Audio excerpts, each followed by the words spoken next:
I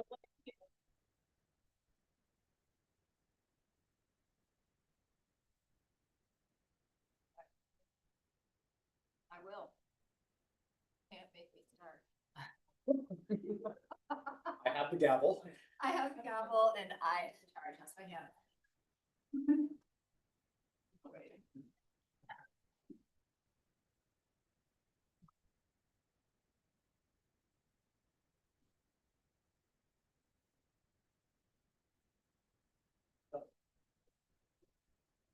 Okay, I'll call the meeting for Planning and Zoning Commission, regular meeting. This meeting is held in person as well as on Zoom. You can dial 719-359-4580 to listen into the meeting. The web ID is 863-8055-0264. So first thing is I'd like a motion to seat the alternates.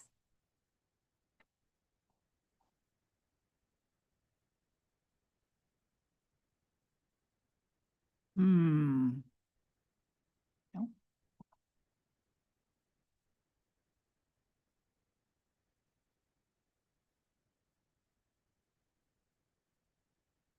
And your softball. Mics are always the best part of the job. I move to seat our two commissioner alternates.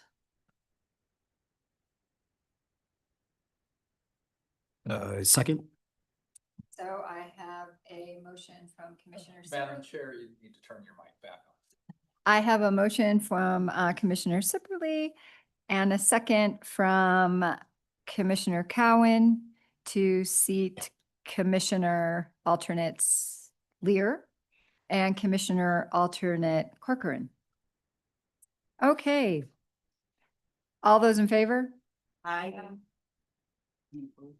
Any opposed? Okay. So let's do the roll call, please. Commissioner Lear. There we go, microphone. Commissioner Cowan. Commissioner Sipperly. Here. Chair Connerton. Here. Commissioner Howden. Here. Commissioner Gaiman. Commissioner Corcoran. Here. We have a quorum. Okay. Right. So next is any conflicts of interest for the agenda, for items on the agenda this evening? Seeing none, let's move to the receipt of the minutes we can do them together if that's okay with you guys, for May 2025 and April 2025.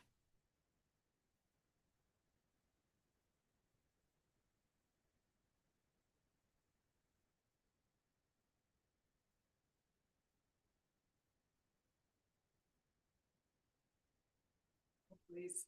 I don't know what happened. Now it's wanting us to vote. Oh, it's just wanting us to vote. No, that went away. Watkins is also new to his position tonight. It's a night of firsts. I just canceled. So if you want to stop voting, Watkins, that should take you out of that screen. I move to approve the April 22nd meeting minutes. I'll need to recuse from the May 27th meeting minutes as I was not present. Thank you, Commissioner. Thank you, Commissioner Sipperly. Motion for April. Can I get a second for April? Second for April. Thank you, Commissioner Cowan. All those in favor, can we just do a raise of hands? Okay, seeing anyone abstaining?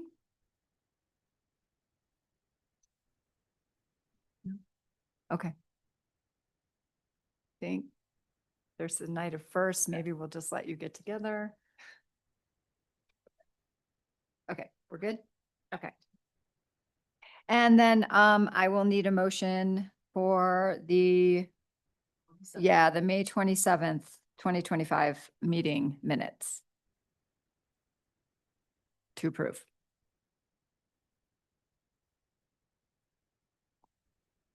I move to approve the May minutes. Thank you, Commissioner Cowan.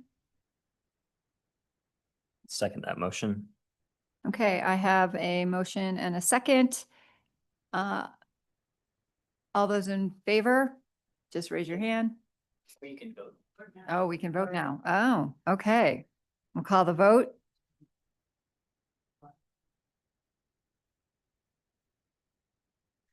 Motion passes unanimously. Okay. Thank you. Whew. Lord. What was that? I don't know. This is a very distracting device. No offense. Okay, so next agenda item is comments from citizens, whether it be for items not on our agenda this evening, whether it be online or in the room.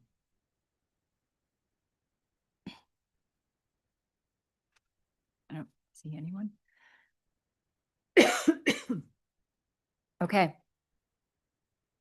Now I have to drink water because I just swallowed down the wrong tube. All right, seeing none, we'll move on to our first agenda item. So our first agenda item is planning item sign 041, off-premise sign permit, Glenwood Vet Clinic. Take it away. Okay, this is Emery Ellingson, Community Development. We'll be presenting on off-premise sign permit. I'll be sharing my screen.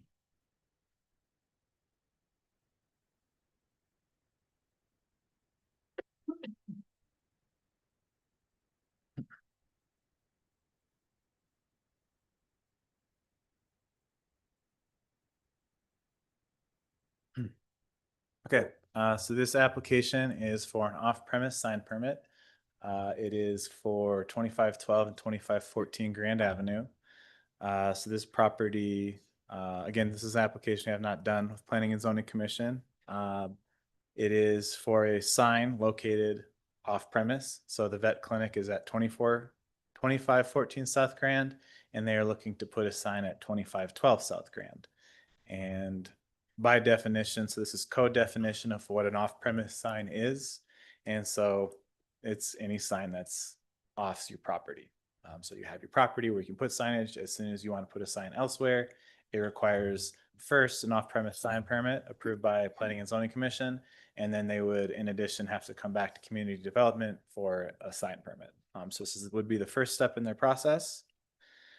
Typically, you'd see an off-premise sign like this. It's like a billboard.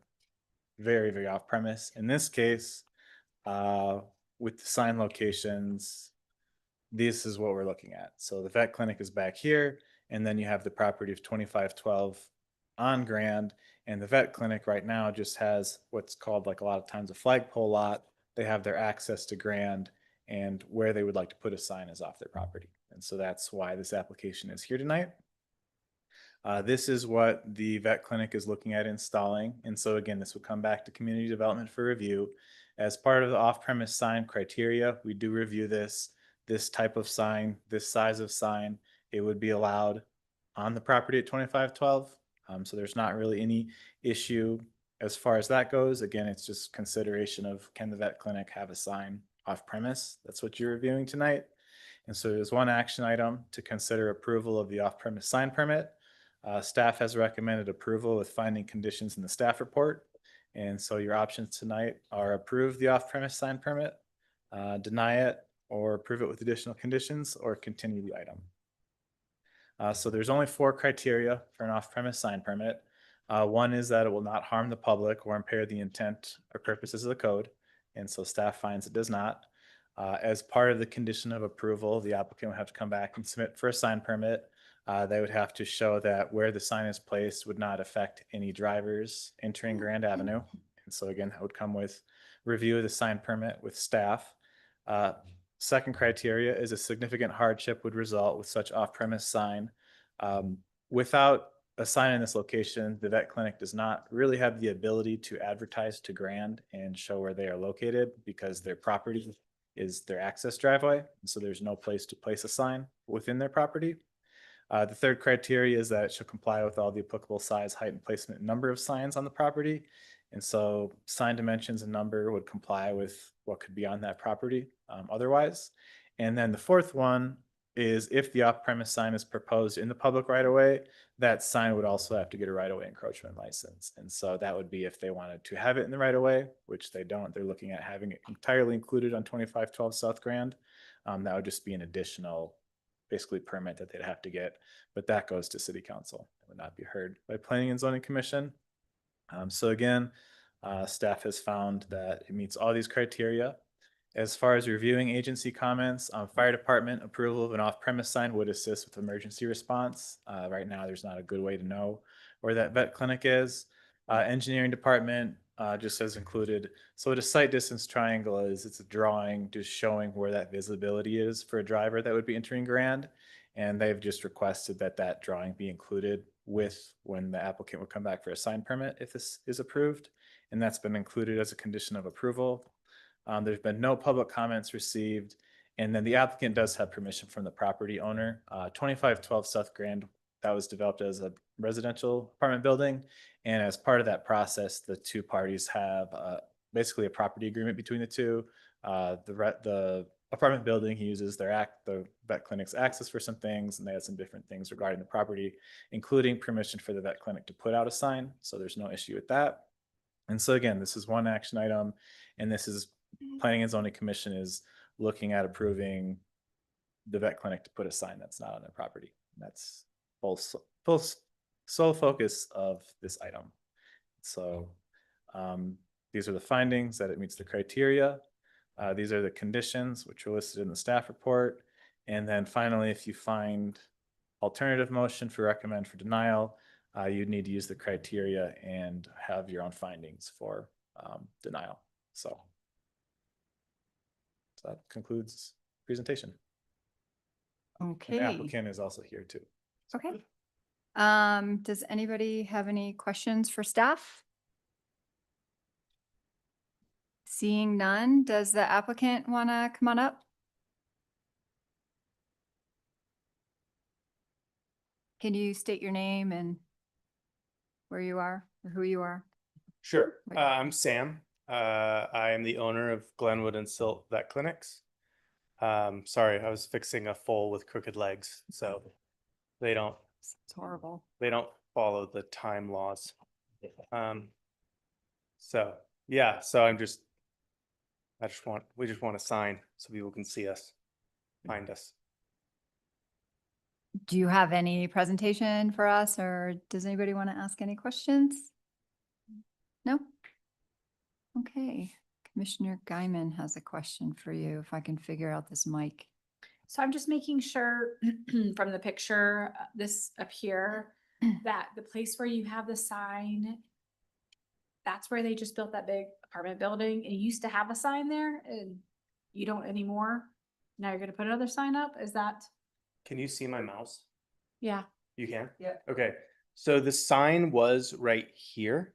okay, And so when they redid this whole easement here, uh-huh, they took out the sign. yeah, And so they basically like that sign lived right here. It was in the asphalt. yeah, And so they took that whole thing out. okay, And so that was kind of one of the conditions of them doing that driveway, was they were going to let us build a sign on their property. perfect. And that was also part of it, was we were told, they knew that they were not going to put a sign up for the apartments. So they were happy to have us just put a sign there instead. Okay. Any other questions from anyone else? Okay, well, thank you so much. Thanks. All right. Okay, so now we're going to open it for public comment. Seeing no one online or in the room, I'm going to close public portion and bring it back to the council for discussion. Or a motion. Okay. Commissioner Sipperly. I do recall reviewing the apartment building and the effect that the construction of that building would have on the driveway at a past meeting. So this is not an unexpected request for a sign. It seems as though it is very well justified in terms of the firefighting and just finding the building as you're cruising down that road. It can be difficult to spot that driveway. So this is not a surprise that we're seeing this application before us. Thank you, Commissioner Sipperly. Commissioner Cowan. I'll make a motion to approve the application for off-premises sign permit according to the findings and subject to the conditions in the staff report. Commissioner Cowan gave us a motion to approve. Commissioner Guyman. I second that motion. So I have a first and a second, and we'll call the vote.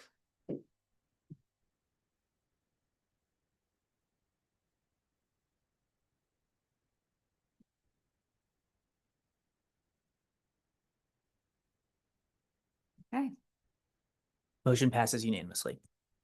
okay. Great. Thank you. Congratulations. All right. Next on our agenda is, hold please, is planning action item of variance for Euro-Italian underground signage. And we'll give staff one more minute.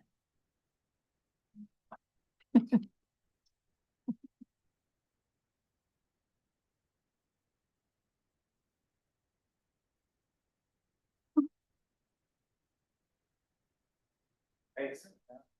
Come by if you guys have pets. I do. Right? So you know me. Give you a discount. That's on record. That's that, you've been recorded. Okay.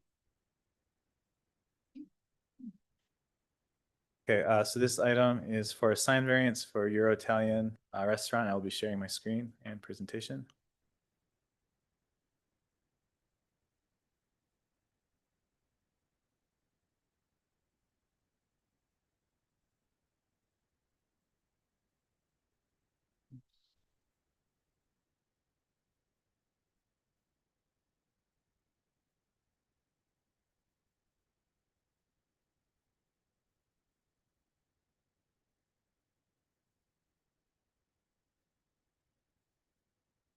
Okay, so this item is for a sign variance for the Euro-Italian Underground Restaurant at 715 Grand Avenue.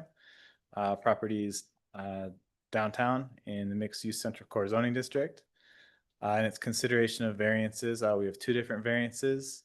One is for number of attached wall signs, and then the second variance is for location on a building frontage that does not face a public parking area or public entrance. And so the restaurant's located here at 715 Grand right there as highlighted. Again, this star just places it in the downtown. And again, it's within the M2 mixed use zoning district. So again, first item is for number of signs. So in a multi-tenant building, a tenant is limited to one wall projecting or roof sign per use. And so they're looking at having two. And staff recommendation is for denial of this variance with findings and conditions in the staff report. And so again, Planning and Zoning Commission actions are as below. And then the second item is for basically the location, is to allow a wall sign that would be on the side of a building that does not abut a street parking area or other area open to the public with a public entrance. And so staff has also recommended denial of that item as well, with findings and conditions in the staff report. So again, this is a variance. So there are the 7 criteria and the application would have to meet all 7. And then I've just provided here, the word hardship is used a lot in the criteria, and a hardship is a condition by which a property cannot be put to reasonable use under existing regulations, subject to showing proof of these criteria. And so that tonight would be focus of your review, is considering to what extent a hardship is experienced by the applicant and their variance requests. And so the first is, so again, the number. And so the applicant recently purchased a restaurant and put up some new signage. And so they've put up 4 different signs, and the ones that we're looking at in terms of this variance are this west wall sign on the alley and this east wall sign on the front sidewalk underneath the bridge. And then they also did put up these 2 other signs, which I'll talk about a little bit, but are not focus of this variance request. So just a quick sign summary. So this east wall sign, this was placed and this was previously permitted. And so this is what's considered a sign face change. And so this is considered wall sign number 1. And so again, if it's a multi-tenant building, you get 1 wall sign. And so this is number 1. This second sign is considered suspended sign. That was also, again, previously permitted, not focus of this variance, just pointing it out. And then the second sign, so this is their wall sign number 2. And so this is really subject to the variance, is they're having 2 wall signs when they'd only be allowed 1. It is on the back alley. The previous owner, Italian Underground, had a sign in this location as well, which was never actually permitted. And it had been in that location since at least 2009. And so it had been just there without a permit. And so the new owner, the building owner, told them to go ahead. And then that got put there. But again, because these need permits and that's a second sign, it does require variance, which is why we're here. And then again, this is also not a public entrance to the building, which comes into play with the second variance. So again, so this is for number. And then again, they have a sign on the door, which is an allowable sign without a permit based on its size. So this does not get counted as a wall sign. And then they also have an outdoor dining area. And so this outdoor dining area is city right-of-way that's leased to the restaurant. And as part of the regulations for outdoor dining, signage is not allowed to be attached to the outdoor dining. If the applicant wanted a sign in this area, because it's in the right-of-way, that would have to go to city council. So that wouldn't be something that planning and zoning commission would review. Removing the sign has been included as a condition of approval if the commission were to approve the variance. So again, with a variance, you have the 7 criteria. You have to meet all 7. Staff found that 4 of the 7 criteria were met, and that's how staff arrived at denial for the variance. And then action item number 2 is the wall sign. It's for this specific location, being on the side of a building which doesn't have a public entrance. So it's the key part here is it's and so this is, it does abut a parking area, it does abut an alley. However, it does not have a public entrance on this side of the building. If this door were a public entrance, this location would be fine. But again, you'd still have to have the variance for having the 2 signs. So that's that's the important word there. And so similarly for this item, staff found that only 4 of the 7 criteria were met, that it does have some exceptional shape. This is a unique property. You can't drive to it really. The only way to access it is by pedestrians, by walking. And so a lot of people are approaching it from different directions, including from the west and that alley side. It doesn't harm the public or impair the intent. We talk about intent of sign code, and part of that is directing people to places. So if you are trying to find Bethel Plaza, this sign does help you with that. It doesn't violate any building or fire code, and it's also the minimum variance. They are just looking for 1 sign. However, staff found that this doesn't really produce an undue hardship. Limiting signage is not prohibiting it, so there's still ways to advertise. And then again, we also have the criteria that it's not related to purposes of convenience or financial burden. So again, regulating signage, not prohibiting it. There are other ways to advertise. So again, with the variance, you'd have to have 7 out of 7, which again, why staff has found recommendation for denial. As far as reviewing agency comments, fire department approval of the sign variance would not affect or inhibit the emergency response. So that was really the only applicable department that had a comment on this. No public comments have been submitted for this item. And then again, so there's 2 action items. One is for the number of signs for a specific tenant in a multi-tenant building to exceed the limit of 1, and staff is finding for denial. And then the second is for that location on a side of a building that doesn't face street parking area and doesn't have a public entrance. So those are the 2 items under review for the commission. And then as always, here are the findings. And then the conditions listed in the staff report. And similar to the application previous, The variance would be the first step. If approved, the applicant would then move on to doing a sign permit with staff. And so that would be the second part. And then again, if you find recommendation for approval, you'd have to have these findings and provide why you think it meets that. So that concludes the presentation.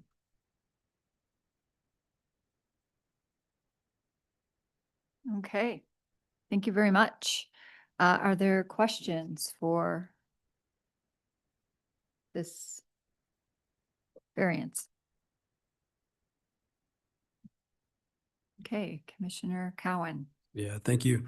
I'm just curious how does this, how does this get brought to our attention? How is this here? Sure. So a lot of times if new signage goes up, if we have a new business that comes in and they put up signage, if it's, oftentimes we'll get complaints, from different members of the community, and upon investigation of that complaint, it is found that they exceeded the signage allowed.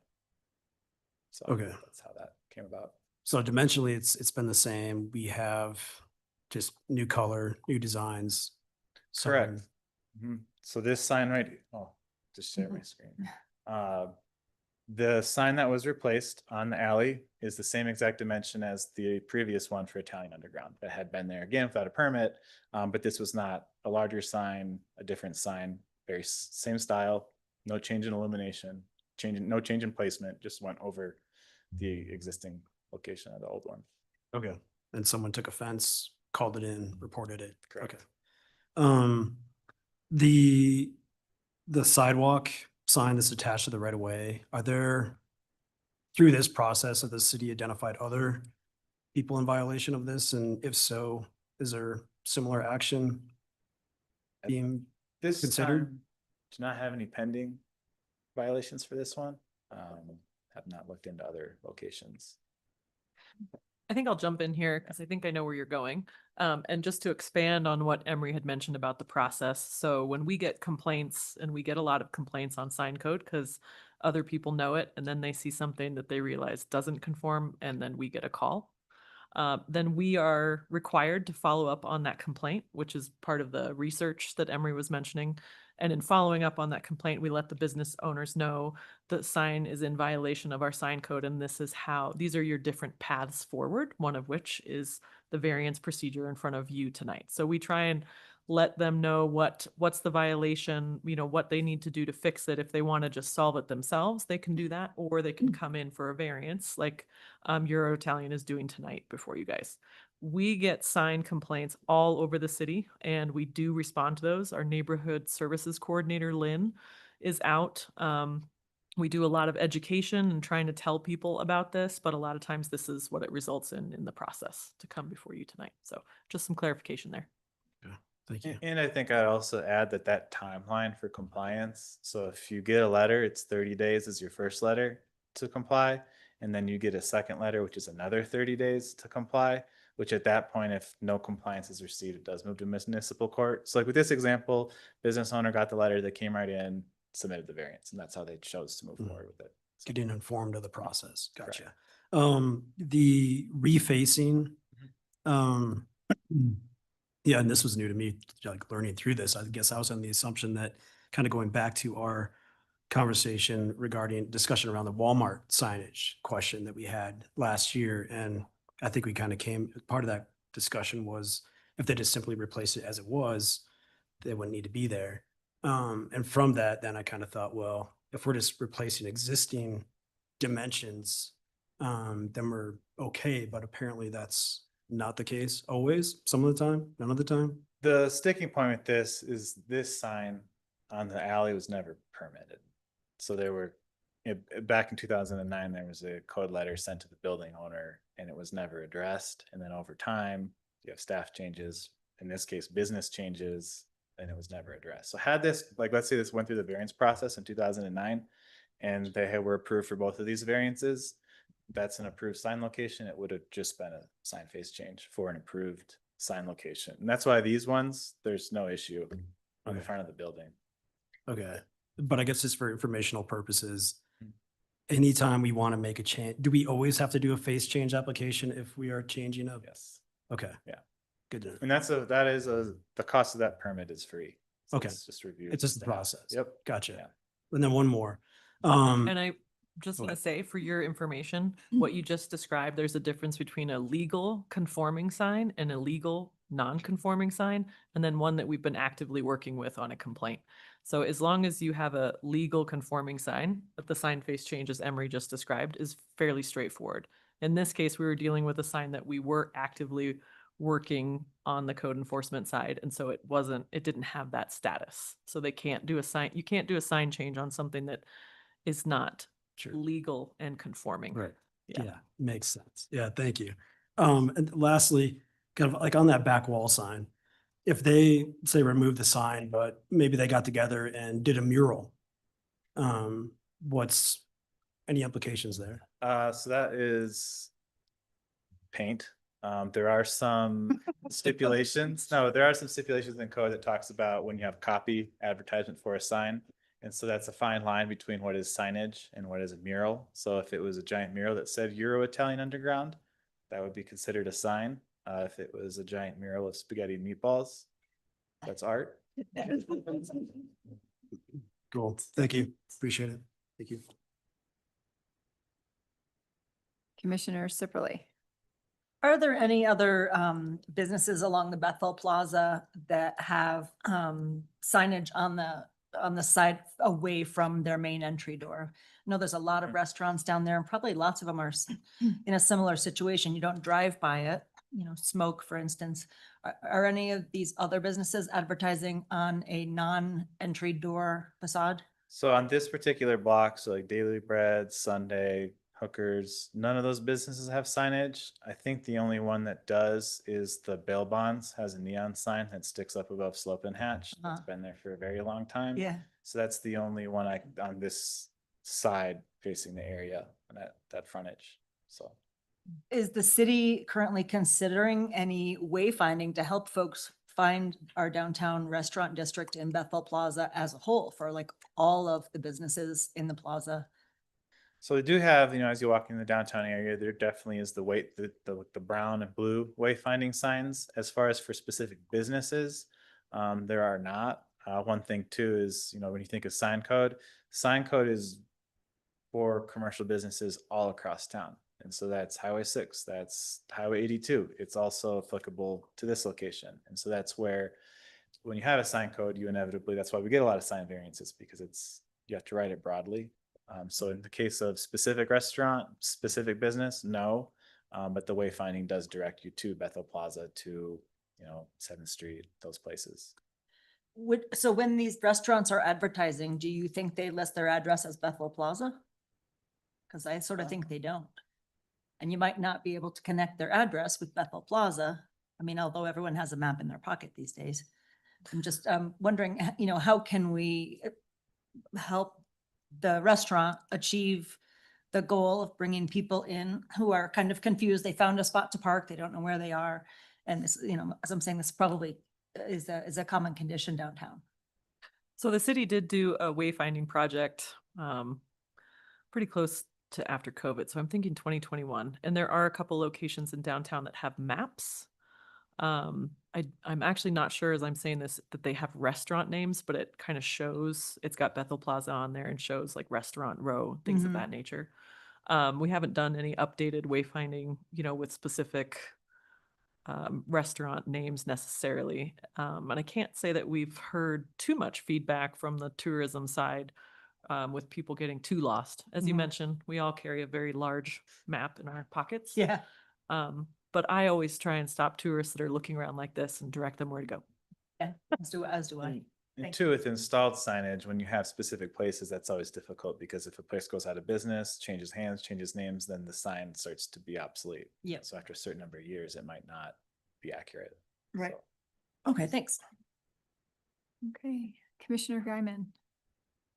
I was wondering the purpose of this code where people can't have more than one sign and the location can't be on the backside. Sure. So that's probably a two-part. So first is when you have a multi-tenant building. If you have a building like a strip mall and you have 7 tenants, if there were no sign regulations, people could have as many as they want. you end up having a lot of times visual clutter. Like, how many signs do I want as a business owner? I want as many as I can have. And so that's the intent of that. Now, where sign code places it is you get one per tenant. And again, we also recognize, and that's where, so like pointing out this front, it's for types of signs. So here, this suspended sign is in a different category. So there's still two signs attached to this building for this business, but because they're different types of signs, you get more. And so the limit is wall, which is like what this one is, projecting, which would just be coming out from the building, or a roof sign, so like top of the roof. So that's what the limit is for a multi-tenant building. If this were a single tenant building, so let's say that this entire restaurant where you're Italian, the limit's 2. And so sign codes, it still is limiting. And again, that's where the number is. And as far as the location, the idea is if you are truly trying to have signage to direct people to a building, if there's not a public entrance on that side of a building, the idea is you want to direct people and have signage be in the most useful locations. So if that's a public entrance, that's where you need to be going. That's where the signage is. If you have a building with 4 sides and 1 entrance, there's 4 signs on it. How do I know which sign is the most important? Where should I be going? And so sign code is always trying to strike the balance between you want advertising and you want to be able to find places, but then also too, you want to avoid visual clutter and having it be too much signage and not be useful. And so that's what it's always trying to strike the balance for. And so that's what you're. How many tenants are in this building? So there's Italian Underground. So it's known as a Silver Club building. So they have the Italian Underground. There's also a retail shop. There's offices above. So there's probably 4 or 5 businesses. Applicant could probably confirm. So if all 4 to 5 businesses had 3 signs, it would be pretty crowded looking. That was the idea with sign code, yeah, the way the limits are. Okay, thank you. I have a couple questions. So the front of this building, is that like the window has the painting Italian Underground? So it seems like there's 1, 2, 3, and then is that a menu to the right of? Oh, is that a historic plaque? Thank you. What's that? Yeah, there's one on the door too. So there's like almost 5 signs in the front of that? So correct. And again, this is where we have the different types of signs. So like Right. window signage, that doesn't require a sign permit. There's some limitations on how much the Oh, window you can cover, okay. but that doesn't need a permit. Again, so you have the different types of signs, which allows people to do different things. So this one is more about your total number of wall signs and then that location. And same thing with this door sign. That's because it's less than 3 square feet, it doesn't need a permit and it's fine the way it is. So- And then for action item number 2, can you talk about that other, the entrance thing? Is that, that's considered to the right in the window? That's a sign? Correct. It's not on like the a note? door. Yeah, so this is, again, if this were a public entrance, we wouldn't have this second variance for the location of a sign. You'd still be talking about the number, that it's 2 wall signs for a tenant in a multi-tenant building. And so that, and again, the way it's worded is so it's this place abuts an alley, it abuts a parking area that's open to the public, but this is not a public entrance, so it doesn't meet the full Oh, I see. wording of Okay, code. I missed that piece. Yeah, Okay, so it's Thank you. pretty specific in particular. okay. Thank you, Emery. Is there any more questions for our staff?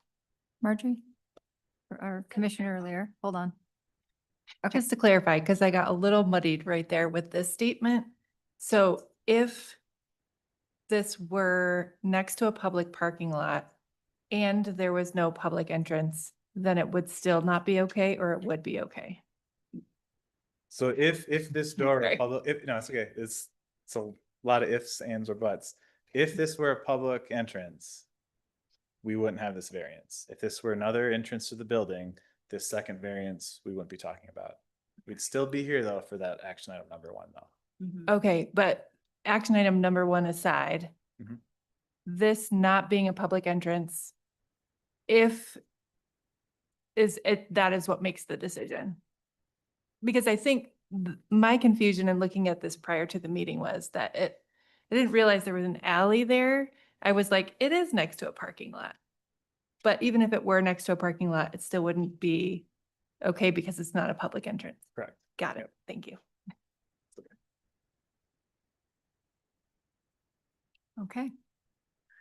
All right. Any more questions for Emery? So Hold on. So in order for this applicant to get the variance, we have to approve 1 and 2. It can't just be, Correct. right, Yeah, because to have the sign, there's 2 variances to allow this sign on. they the both, alley. and they both have to pass. Correct. Good question. Okay. All right. So now the applicant. If you'd like to approach and state your name for the record. Good afternoon, everyone. My name is Angie Stanford. So I have a little speech that I kind of put together for everyone. Thank you, because I'm learning a lot from Mr. Cowan asking questions. I want everyone to be aware that all the signs that I put in, those are all the signs that were there before. As I spoke with Mr. Emery, most of these signs were approved in 2003. Since 2003, nobody looked into it. I was told when I purchased the restaurant, because that was my first question, because I knew I'm going to change the name of a restaurant, because I am not what it was. I am a new restaurant, new ownership, and totally new menu. So I asked the question if I have to get hold of anyone from the city, locally, or anyone to ask permission to change the signs. They told me only the awning was the one that I have to ask permission. So without hesitations, I invested the money to put the same exact signs, same new name with the same exact spots. So it's a little bit confusing. It's been confusing from the day I bought this restaurant, but as I mentioned, good evening, everyone. My name is Angie Stanford. I am the owner of Your Italian Underground restaurant here in downtown Glenwood Springs area. I am here to request the commission's support in keeping our west-facing wall sign. The building is uniquely situated with very limited street visibility, and sign plays an important role in helping customers find our entrance, especially from the public parking lot located in the back of my building. Most buildings in downtown core face a street. My restaurant does not. The west side is first thing customers see when parking their vehicles, and the sign key is visibility and wayfinding. Please note, anyone coming in downtown area by car or even share ride, Uber, Lyft, etc., has to get there by using the public road, which is only accessible behind the building. The front of my building is by foot traffic only. The west sign points potential customers toward Battle Plaza, a main public space, and help them find my restaurant. It supports downtown vibrancy and walkability. It helps guide foot traffic from the parking lot towards Battle Plaza and my restaurant. Without it, and let me emphasize again, potential customers may not know where the entrance is or if the business is open. How am I expected to keep a small business running or pay taxes to support the city if customers are being pushed away from the restaurant because they can't find it? And let's everybody remember, the restaurant is located underground. So even though we do have a patio outside that is pretty much zero income, because people don't even understand that we have the patio. We mentioned to guests that, hey, there's a patio. People don't see it. Somehow it's, even though I decorated with flowers, I put extra lights for visibility, I put the signs where they were, it still does nothing, for us. Here's the thing, we recognize the code limits with wall signs to the frontage with public entrance. However, our building is unique, that is faces a public parking lot and the pedestrian path to the Bethel Plaza. The west side functions as de facto public entrance, even if there's no formal door. The spirit of the code is met. The sign helps with wayfinding, supports downtown visibility, and is modest in sign. As our own staff report mentioned on page 9, what was emailed to me, although the site of the building does not have a public entrance, the adjacent alley functions like an entrance to Bethel Plaza, and staff finds that due to unique location of this building and the adjacent alley, that the sign meets the spirit of the regulations. The statement just goes on to prove this west wall sign is vital for my restaurant and its potential customers. I moved my business here to Colorado, but more specifically to Glenwood Springs, as my love and pride to your city is exceptional. I really put in a lot of time, work, and energy to get this restaurant on its feet again. I do all I can to be part of this community together with you, support local as much as I can, and I would deeply appreciate the same in return. Thank you for your time. Thank you very much. Does anyone have any questions for the applicant? I actually just have one. How else do you advertise? Do you do I like, try advertising pretty much to every paper and booklet that you guys have here in Glenwood. Mhm. It is a lot of money. I Yeah. spent over $7,000 as of last year until now to advertise. I am also on the maps, which a lot of times that means nothing to my guests because 99% of the guests coming into us are asking for where are signs, where there's parking. So automatically it's behind. The sign that you see that is behind, as it shows over here on the screen, is asking the guests and showing them where to go for the restaurant. So that's one main key. Google does not help us with anything because Google somehow, their map and directions direct guests somewhere here. I had reviews from guests telling me to work with Google. Google is not a person and it's impossible to work with them. I tried to fix the website and I sent emails to Google support team to please figure out how you can find and figure out your maps to be appropriate for our guests. Because last time I had a couple that was frustrated because they walked all the way by the courthouse somewhere and they figured out they were in the wrong spot. So they said, oh, I think we have to turn around because this is nowhere downtown anymore. So by walking back and asking people around, they finally found it. They ended up on the parking lot and they saw the sign. They're like, okay, here, how is this possible? So that was the first thing the guests told me when they entered my establishment. do you do walk-ins or is it reservation only at your restaurant? Walk-ins. Walk-ins. We tried reservations, but it didn't work. Yeah. Well, thank you. Anyone else have any questions? No? Okay, thank you so much. Sure. Okay, I'll open it for public comment if anyone's here to just mention this issue. All right, seeing there's no one, I'm going to close the public portion and bring it back to council for discussion. Any discussion or a motion?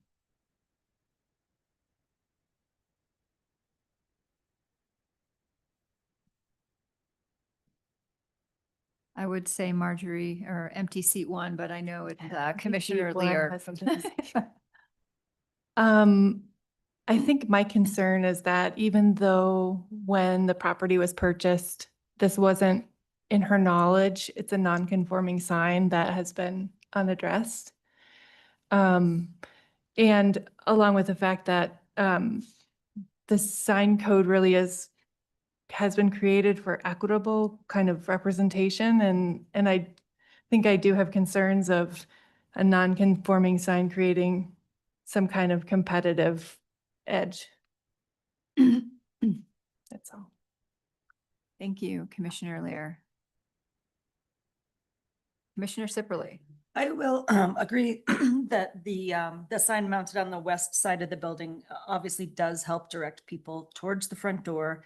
However, if all of the buildings along Bethel Plaza wanted signs in the alley and along those public parking lots, I think we would be really subjecting our downtown to lots of bit of visual clutter. That is the reason we have the sign code as it is written. So although it's a very compelling argument to allow a wayfinding sign in the along the parking lot, I would hope that maybe the city or the DDA could help direct people towards Bethel Plaza to the benefit of all the business owners down there. Thank you, Commissioner Sipperly. Commissioner Cowan. I apologize, not a comment, but a question, just kind of feeding off of that. As we've been talking about these alley redesigns and making things more accessible and walkable downtown, is there some plan, part of this, some wayfinding, kind of a grander scheme to help these downtown businesses so it's not an ad hoc piggybacking off of nonconformity kind of approach to this? I'm not going to speak for our public information officer if we've got any more wayfinding projects in the works. I know with the DDA, they have a facade improvement grant that they manage that helps businesses downtown. And I think they can incorporate signage into that helps pay for conforming signage. So it doesn't solve the issue of needing a variance in this case, but there is that out there Okay. for support. Yeah, We can certainly pass along ideas from Planning and Zoning Commission related to wayfinding in light of this, as you guys have them. yeah, thank you. In kind of addition to that, I just, when I look at this instance, you take that sign away, which I think helps break up and provide some definition to that wall. You take that away, and to me, this is subjective, but that's pretty ugly, the way that looks, right? Yeah, That is ugly ugly. wall. So I guess if we're okay with an ugly wall instead of a sign, I guess that's one of the things in front of us tonight. And part of my question is, okay, if nothing, then what? Ugly wall, so. And obviously that's part of your guys' discussion tonight. Staff has the sign code just like our other code. So that's what the community has currently decided upon as what's acceptable for the signage in this town. And it is very challenging at times to look at a scenario where we're like, well, that's not so bad, but we have to apply it very equitably across the board. And so we don't get the luxury of those types of interpretations, but you do in the form of variances.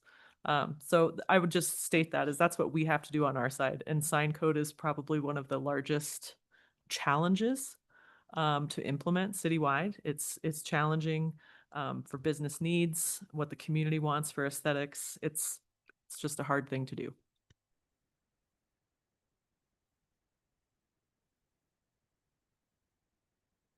Oh, sorry, I was thinking. Commissioner Sipperly. If the applicant had a window in the door facing the west side, would graphics be allowed in said window like it is allowed on the window on the front? Correct. So they would be allowed to have some type of window signage if there were a So window on either that if they had a window or a glass in the door, they could put said signage there, but it would be obviously much closer to the street. On the west side, Yeah. in the alley side, yeah, if they had a window, they could put a window vinyl in. There's some stipulations like how much the window you can cover, but that would be required without a permit. Excuse me, you would not need a permit. Okay, thanks.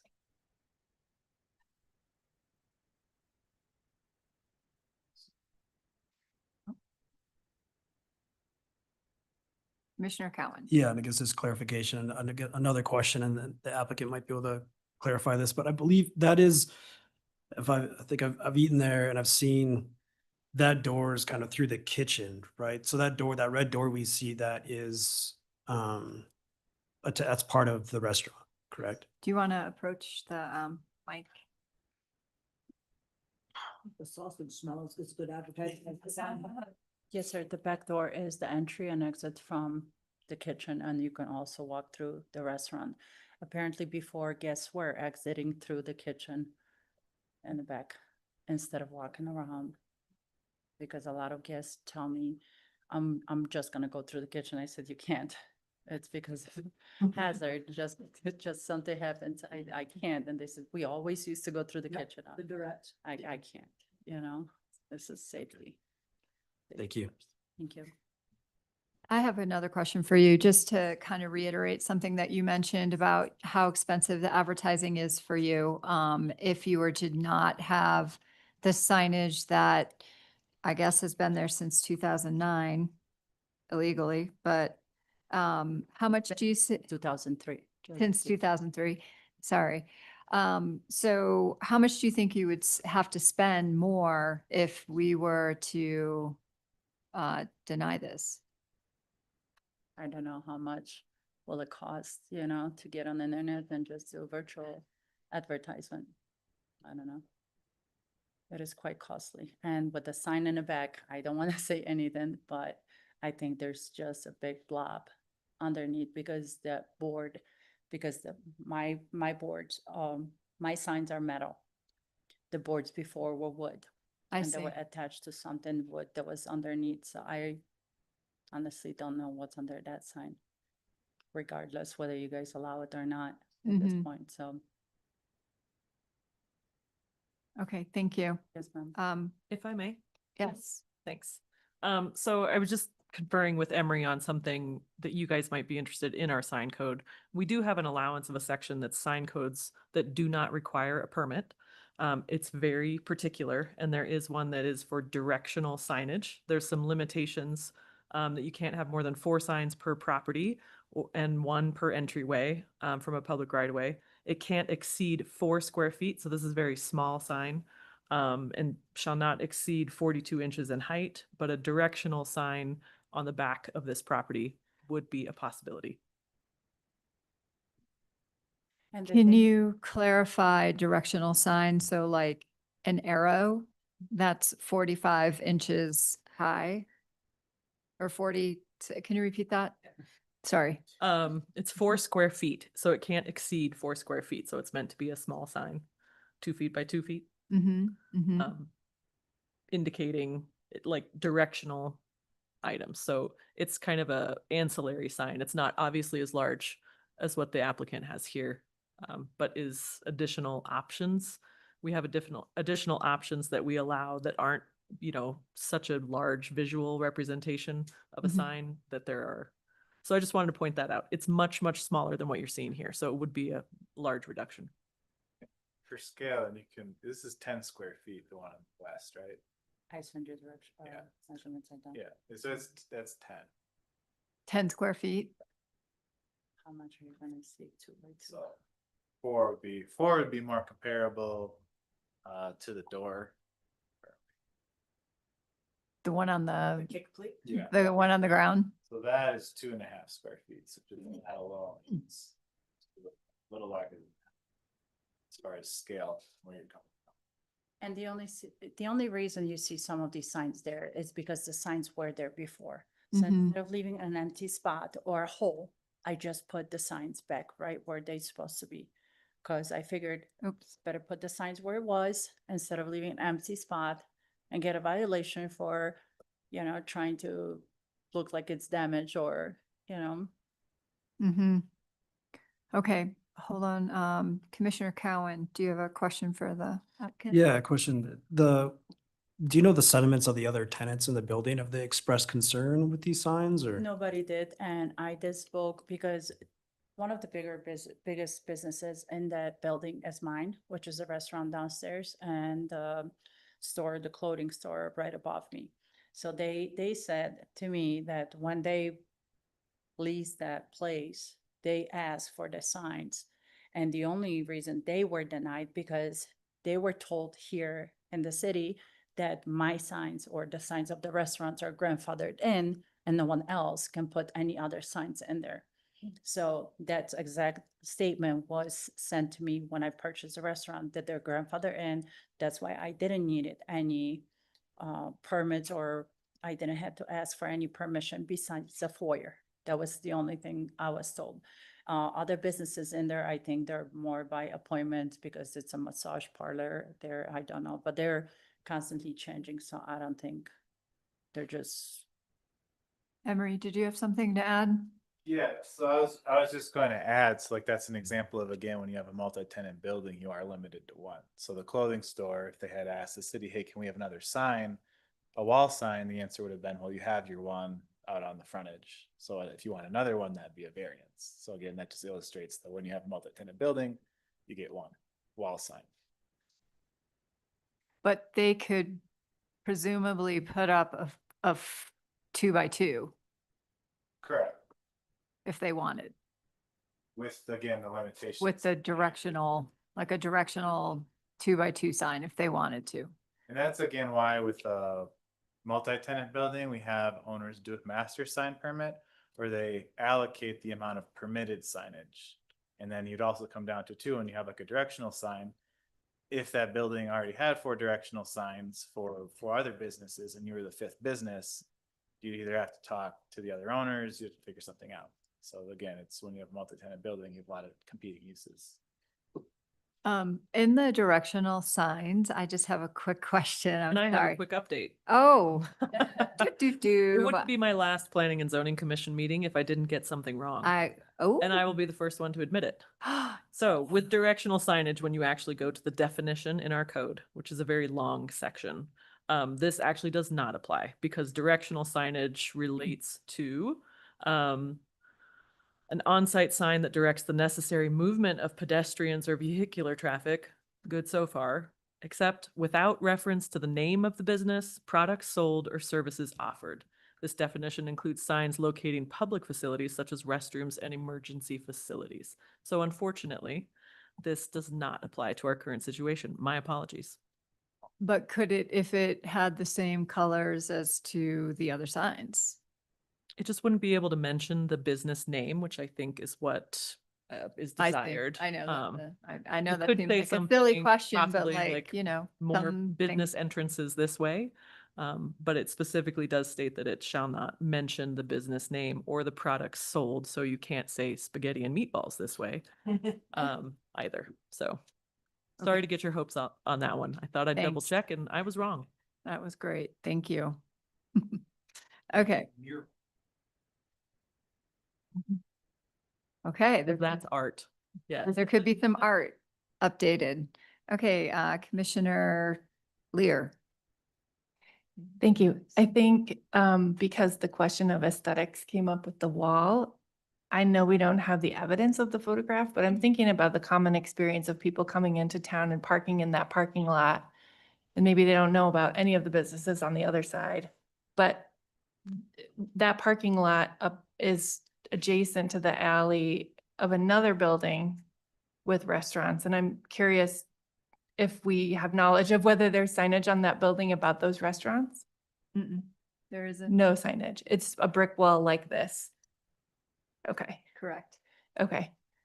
I think I just encourage also the comment of some kind of designation of restaurant row on the wall, not referring specifically to a business, but that's not for this group to decide. But it seems like if that's an issue of finding restaurants, then that wall could be used more fully in a I agree. non-specific way. Thank you, Commissioner Lear. Commissioner Houghton, turn you on. Was there, this is, I guess, for staff, was there a sign code in 2003?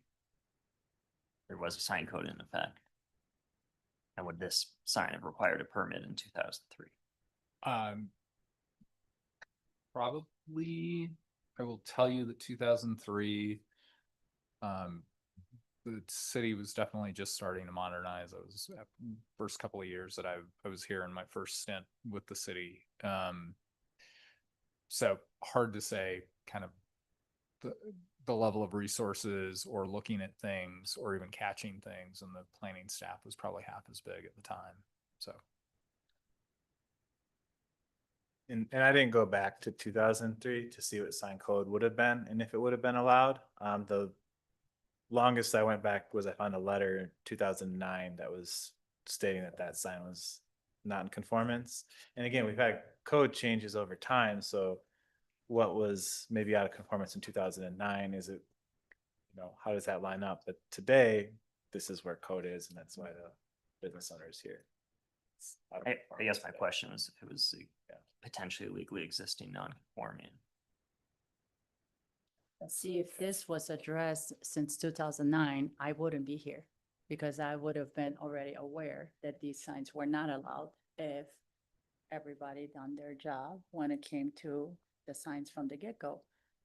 Because if you guys even checked it from the previous owner that owned it for 2.5 years, they didn't had permit to have their signs. But they told me they just redone the signs, and I am okay because their grandfather in to put the new signs in, exact same sizes, exact same spots. And I did exactly as I was told to obey by the rules and regulations as I taught.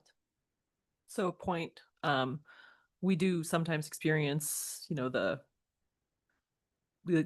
actual grandfathered in, and if an applicant wants to prove that, it's their responsibility to go back and have the records. The city obviously does not control what landlords or previous restaurants tell their new tenants. We do deal with quite a bit of misinformation, and we have been dealing with this particular sign since 2009 and have a fairly extensive file on it. So it is documented. That is not the fault of you. I perfectly understand that. But it's also not something that we can control what is said to new businesses, and it's something that we deal with every day. Okay. Any other comments or discussion from the council? Thank you again. Okay, thank you so much. Okay. So I'll bring it back for another round or a motion. Commissioner Sipperly. I move to deny variance items 1 and 2 of planning file 1525, sign variance for Euro Italian Underground. So yes, because we have to do them together. Is that correct, Emery? It's two separate action items. Yeah, can. Okay, let's- action let- item let's number go with 1. One, yeah. I move to deny action item number 1 of planning file 15-25 with the findings and conditions on staff report, page 10 and 11. For the Okay. number of signs. I have a motion from Commissioner Sipperly I second that motion. and a second from Commissioner Guyman. And with no more discussion, we'll call for the vote. So yes is to deny. Right? Yes. We're going with your motion.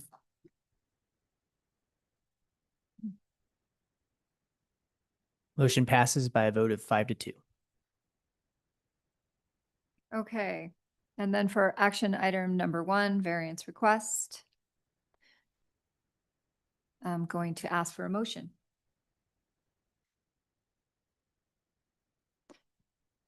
Commissioner Sipperly. So for action item number 2, location of signage for planning file 15-25 Euro Italian Underground, I recommend denial of the variance request based on the findings and conditions on staff report, page 10 and 11.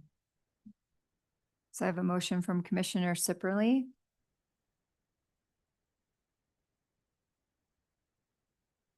And I need a second. Commissioner Guyman. I'll second. I have a motion from Commissioner Sipperly and a second from Commissioner Guyman, and we'll call for the vote.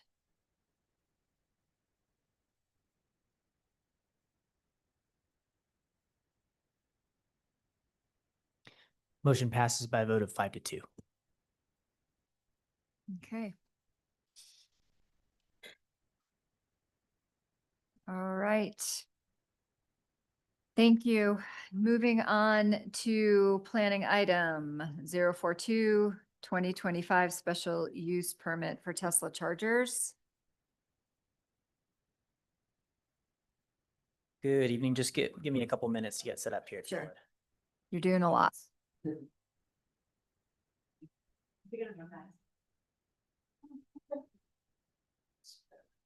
we need intermission? Oh.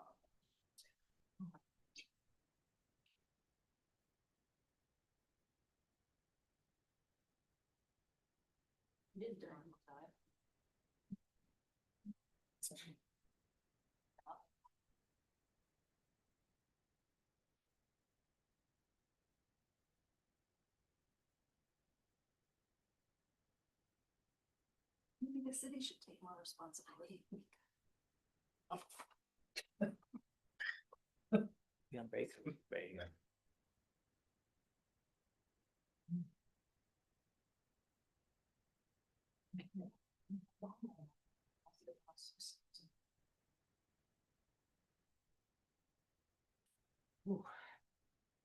Okay, whenever you're ready, Watkins. Okay. Good evening. How's everyone doing? Excellent. This item is to talk about a special use permit for a Tesla charging station. You'll notice one little detail about this is that the numbering scheme that we use for our planning items has changed a little bit. That reflects the new permitting software that we've been implementing these last few months.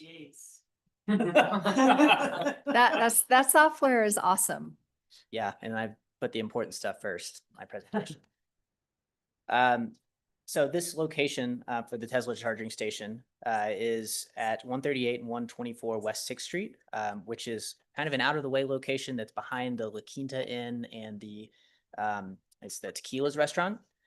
And this is a special use permit. So that means that it's a kind of land use in which there can be kind of varying land use impacts to the neighboring properties or to the community, or kinds of uses that have really varying impacts. And so special use permits are the decision of you, Planning and Zoning Commission. And it's primarily to make sure that there are no significant impacts that haven't been mitigated. And so your focus tonight is going to be on the 6 criteria of approval for special use permits that I'm going to get to here in a minute. So the project summary of what this is about is pretty simple. 17 electric charging stations by Tesla, 12 superchargers and 5 level 2 chargers. And there's some associated landscaping with that. Technically, what the use that we're considering here is parking as a principal use. And so that's what requires the special use permit. Show you some kind of graphics about where we are and what it'll look like. So if you can see this is the aerial zoomed out a little bit. You've got I-70 to the west, the restaurant and the hotel to the east. Right now, it's a mostly vacant lot. It's kind of gravel, mostly impervious, I would say, and pretty underutilized. This might be a little bit hard to read. And if you can see my mouse, yes. Where I'm trying to trace now is a property line. So I mentioned that it's mostly on a vacant lot. There are some of these site elements, mostly things like curbs and some non-charging parking spaces that are on the La Quinta Hotel parcel. But it is mostly on the vacant parcel that's behind the hotel. Here are a couple of pictures of what it looks like right now. Not too much to see. And now I'll get into the 6 criteria of approval. To approve this permit, you all need to find that this application meets all 6 of these criteria, and the staff recommendation is that it does. We think that the use is compatible with the surrounding area. The impacts of the use on surrounding areas have been adequately minimized. I'll say with conditions of approval as recommended. Use we think is consistent with the general purpose and intent of this code. Use will comply with all applicable standards of this code, which I'll go into a little bit of specifics in the next slide. The use is in conformance with comprehensive plan and other city plans and policies, and that the use minimizes adverse impacts to the health, safety, and welfare of the inhabitants of the surrounding areas in the city. So it's landscaping really is what we're looking at in that condition number 4, complying with all applicable standards of the code. Our code does require some somewhat stringent landscaping kind of improvements. And with the conditions of approval, as we've recommended, it can meet this. They're exceeding a little bit the number of required trees. And also, I meant to mention there could be some stormwater requirements. We cover that in conditions of approval. Those are kind of some nitty-gritty details that we would work out in the building permit phase if this is approved by y'all and they move forward. They would also be giving us a lighting plan to make sure that they are not exceeding our maximum illuminance levels. In terms of the comprehensive plan, it doesn't speak too much to this kind of use, but there is a policy which is to plan and incentivize EV, which stands for electric vehicle, and e-bike growth and operations. So we think that that does meet this. It also meets the intent of the future land use map. A few referral comments, stormwater from the engineering department. They want to make sure that since there will be some more impervious surfaces, that the stormwater, that we're not causing any problems to anyone, any surrounding properties or to I-70. The Public Works Department is responsible for recommending that access easement be in place through the hotel property, which I should mention is the same owner. So the parcel in which this the charging stations would be located upon is also owned by the same, this has the same owner as the La Quinta Hotel. And then finally, the fire department requested that that part of this parcel is being used for storage of stuff like oil and adhesive and other things on the site. So we want to make sure those are properly disposed of.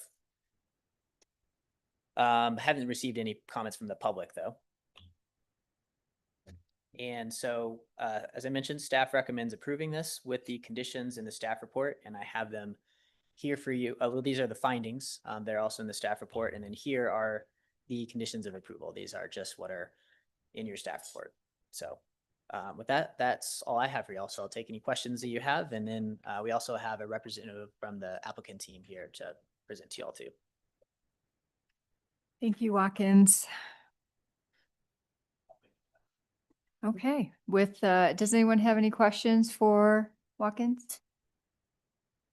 Seeing there's none, let's have the applicant come on up. State your name and who you are. Why you're here. Presentation. We've got to share now.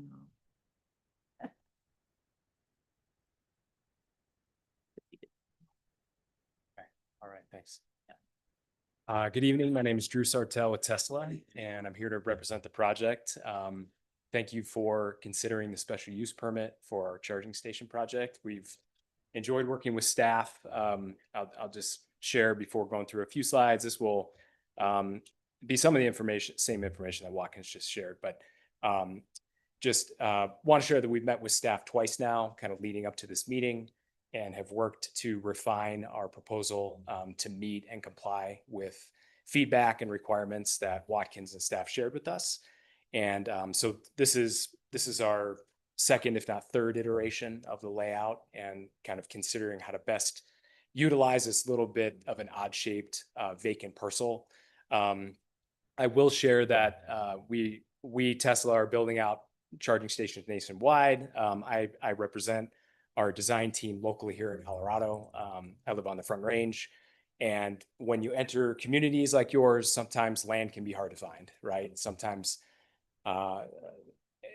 clear area that is underutilized parking, especially in these mountain areas, can be challenging. So we were happy to learn in working with the owner here at the hotel, which we worked with him previously on the Front Range down near DIA. So we have a second property with him, a charging station on a second hotel property.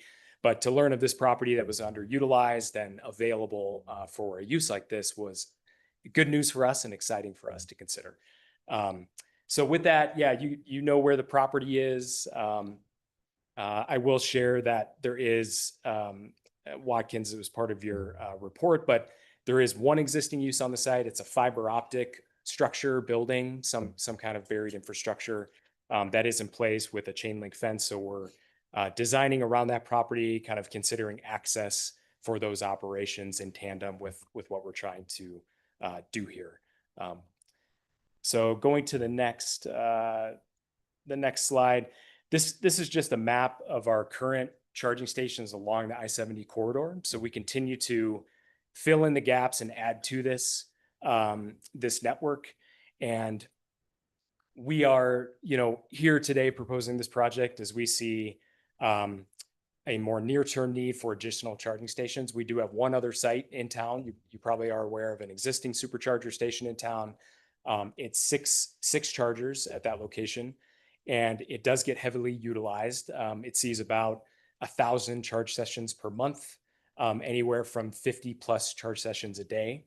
That obviously is a useful, beneficial charging station for us. We have had some challenges in the past with, it's a busy parking lot. So when that parking lot is fully utilized, sometimes we see non-EVs parked in those stalls, and therefore, to a challenging basically that next EV who pulls in, who needs a charge, right? Who's either in town or working their way up and down the I-70 corridor. So we're looking to add capacity basically to that charging station with this site.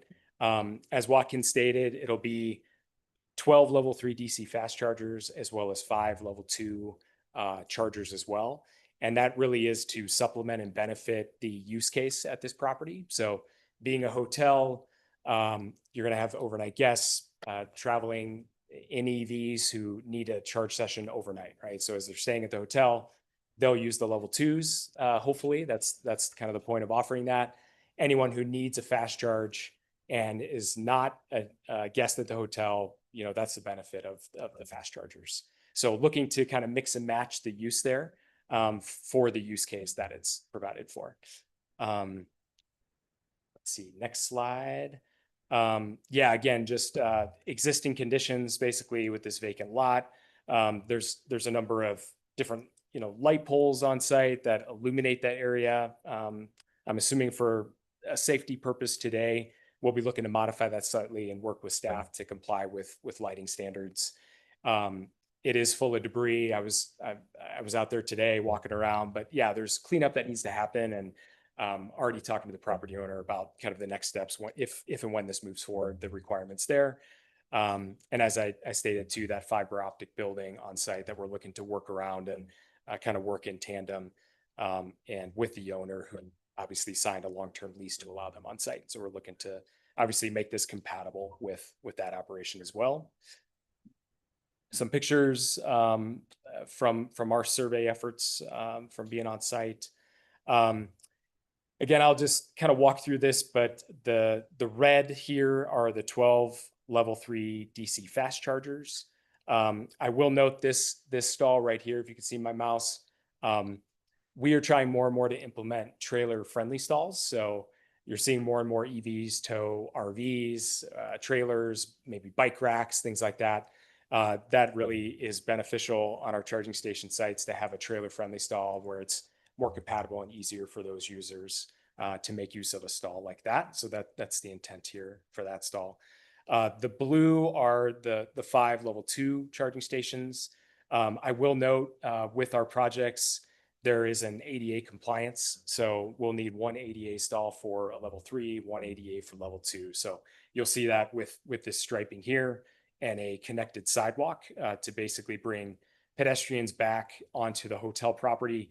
Currently, this side of the property, if you're familiar with it, there are large cast in place, basically walls, right, that kind of surround a portion of this property. So we're thinking about pedestrian flow too, if they're plugged in, charging there. More often than not, they're getting out of their vehicles. They're trying to go find food. They're trying to walk to use a restroom, perhaps find a drink. So this connectivity and this visibility for connectivity back to the hotel property, if not around to the Mexican restaurant, is going to be helpful and useful.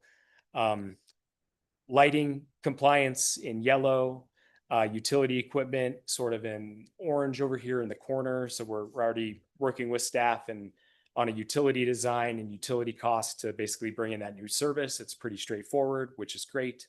ADA sidewalk connectivity, like I said, and landscape compliance, as Watkins said. So working with staff to basically meet the landscape requirements as part of this development for this parking lot, and then grading and drainage improvements. So we'll be overlap grading this, paving it, and then in this upper left northwest corner, be basically improving that with some form of stormwater retention or detention pond, most likely retention, just to retain that difference in runoff from pervious to impervious from historic conditions.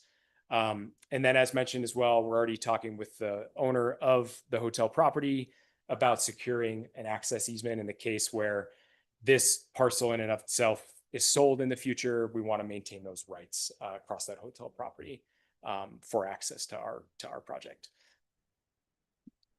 I just want to show example photos. You have a charger in town, so you probably know what it looks like, but just to kind of walk through other sites in and around Colorado that we're working on. But here's the existing Glenwood site, a couple pictures here.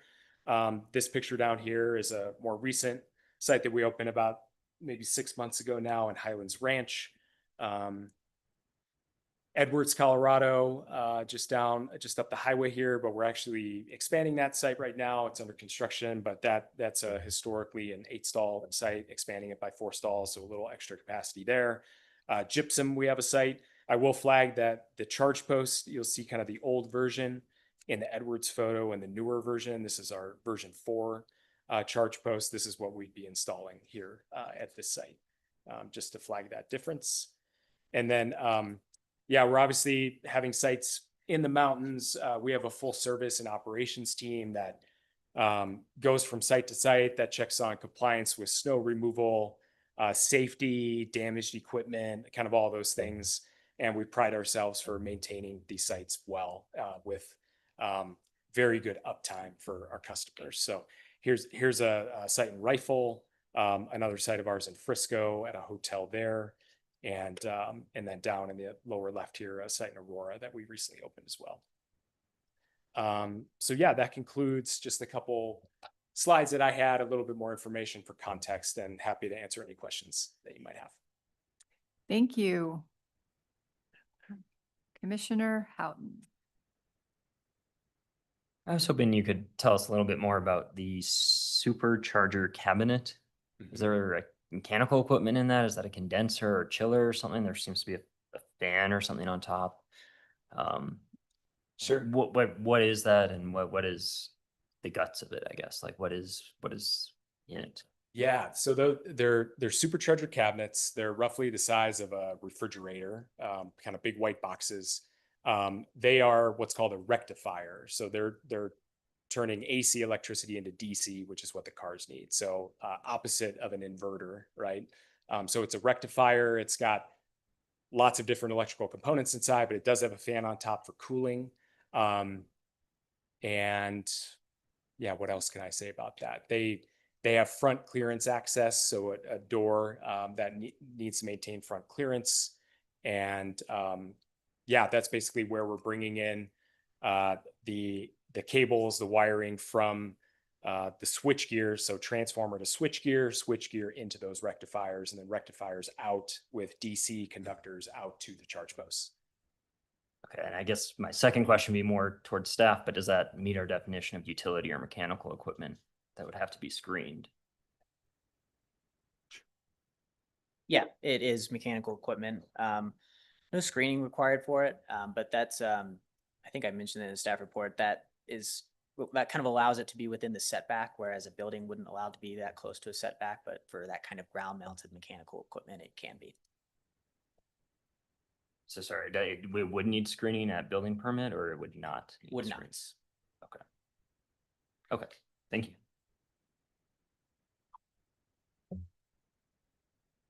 Commissioner Sipperly. Thank you for the information. I had a couple of questions, and maybe I have limited knowledge about electric cars, but will these chargers only charge Teslas or other electric vehicles as well? Other electric vehicles as well. So we are consistently opening our network, basically. So majority of other car manufacturers at this point have adopted the same standard, that the NAC standard, if you're familiar, but the North American Charging Standard. Those vehicles are Rivians, GM, Ford, Nissan at this point. A lot of these other car companies, because they're not native NACS plugs in their cars, they have adapters. Okay. And so we're starting to see more and more of our charging stations supporting Rivians and Ford Lightnings, and it's exciting to see. And so, yeah, this would be open to all EVs. So they're free to use, and this is open to the public, the general public? They're not free to use. Okay, you have to pay to use them. Okay, I So wondered how that worked. You need an account, and Okay. yeah, there's no payment at the post. It's all done basically hands-free. So when you plug it into the vehicle, it basically talks to the vehicle and is all taken care of through the car. Okay. At least for Teslas. I can't speak to other EVs, but yeah, it's not free charging. It's not free. Okay, but it is open to the general public. But it is open to the general public. So which brings me to, I noticed on the site plan, you have a designated pedestrian path to get to the hotel, but then how do the pedestrians who have walked in there, who have driven in there and plugged in their car, how do they get back to town or where they're going? Is there a pedestrian sidewalk along the access road? Does it connect to other bus stops and sidewalks? Do you want to take that? Sure. Yeah. So when you study the site plan, and I understand that it's really hard to see here, but there are some internal sidewalks on the site, so they can get to the parking area and the access aisle on the hotel there are not sidewalks there, so they would be walking through the access aisle in the hotel. And from there, they can connect to the multi-use trail on Sixth and to the rest of the city. So will people who need to charge their vehicle have to proceed through the parking lot of the hotel in order to get to this charging lot They would, yeah. Okay. Or they could go the other way, which is also through a parking access through Tequila's? access aisle is what you call it.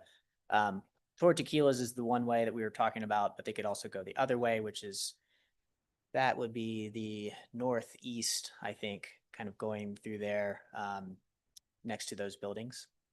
Will there be signage to direct people to this charging station, or is that something that's also handled by these smart cars? The smart cars tell you where They'll to probably go. tell you where to go. We haven't talked about that yet, and we're happy to accommodate that through our other processes, but that's Mhm. not part of this application. Okay. You wanna? Yeah. Yeah, typically, we're not providing wayfinding signs. I will state that there is a requirement through state funding programs like NEVI, where they do require wayfinding signs. So they're not necessarily assuming these are all Teslas with the built-in navigation system that basically take you right there. But with this application, we are not proposing any, street frontage wayfinding signage. So how do people find out where to charge their car? Many ways. The car itself through the user interface will take you there. PlugShare is an app where you can look up charging stations, and Google now you can search for any EV charger basically and find your way to those. Okay. So there's many different avenues, but a lot of times now, and in most of these vehicles, there are built-in iPads, if you will, into Yeah. the cars that will So it's really reduced the need for signage on the streets. exactly. Okay, thank you. You plug in your trip, and then No, you along do. the trip, it tells you where to stop and plug in. It's great. It's very user friendly. Okay. Are there more questions? All right. Well, thank you so much. You're welcome. Thank you. Okay. All right. I'll bring it back here for council discussion. Anybody have anything to say? Okay. Oh, and or public comment? No public comment or anyone online? Seeing there's none, I'll close the public portion. And with no discussion, I'll ask for a motion.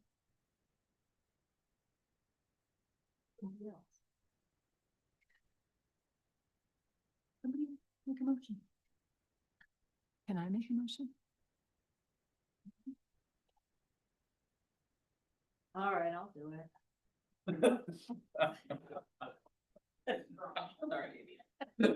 I take one night off. All right, I move to approve planning item 0422025. The application for parking as a primary use for a Tesla and electric vehicle charging station off Highway 6 with the findings and conditions on page 5 and 6 of the staff report. Thank you, Commissioner Sipperly. I have a motion and like a second.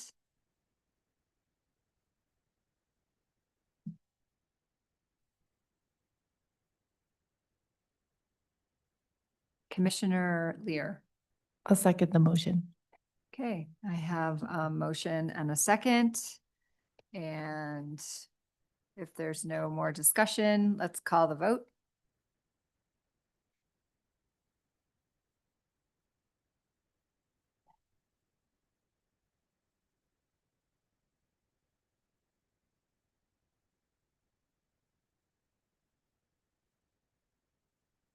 Motion passes unanimously. MPC 1 is Commissioner Lear and MPC 2 is Commissioner Corcoran. Okay, well, thank you so much. I, for one, am a big fan. Okay. Moving on. Those were all of the action items that we needed to take care of this evening. And now for commissioner comments. Commissioner comments, anybody? Lear, Cowan, Sipperly? No, down there. Okay. Thank goodness. I just wanted to say goodbye to Hannah and congratulations on getting your new position. And we appreciate all of the help and guidance you've given us over the years, both here and on the other commissions and through all of community development. So thank you for putting in your time. I was gonna make a motion to not allow her to leave, and I would really like a second. Because I do have the power. She doesn't work here anymore. We can all hang out without public noticing it. Oh, thank you, Commissioner Sipperly. Anyone else? Well, I echo that. I'm gonna miss you a lot. I think it's been great. You've really led us in a, really positive way, and it's been amazing. So the city's gonna be missing a big hole. So whoever fills her hole, let me know. Okay. Director comments. With that said, Well, thank you for that. I've appreciated working with all of you as well, for short amounts of time and long amounts of time, and you guys do amazing work. And this is where us as planners and me as director really get to have probably the most fun. Yeah, I can say that, the most fun. And, really seeing you guys develop and also previous P&Z commissioners develop over the last 8.5 years, some moving on to council. So if you have questions about that, ask someone else because I won't be here. Updates from community development. Obviously, we have a position that is open and out there to the community for community development director. Unfortunately, we also are saying goodbye to our community development technician, Haley Paris, who's been with us for about 9 months, and she's been amazing. So we also have that position posted as well. Feel free to share those around with people that you think would be interested in joining a fairly amazing team here at City of Glenwood Springs in the planning and building world. We do have applications for next month. I believe it's going to be quite full. I'm looking at Watkins and I'm looking at the people that are going to still be here. To inform me, I believe we might have a code change coming back to you guys for sidewalks in relation to accessory dwelling units that was put back to staff from city council. And what else am I missing? Another special use permit for a dispensary. Haven't had one of those in a while. Emery, did you have anything on for August? Okay. And Jim, and Jim, also part of the awesome team. We have something coming forward from the West Glenwood Springs Mall rezoning. So full agenda. Thank you, Amy, for stepping in tonight on your first chair assignment. You did great. And that is all I have for you guys. So I'll see you on the other side on a bus. Thanks so much. All right, meeting adjourned. That was fun.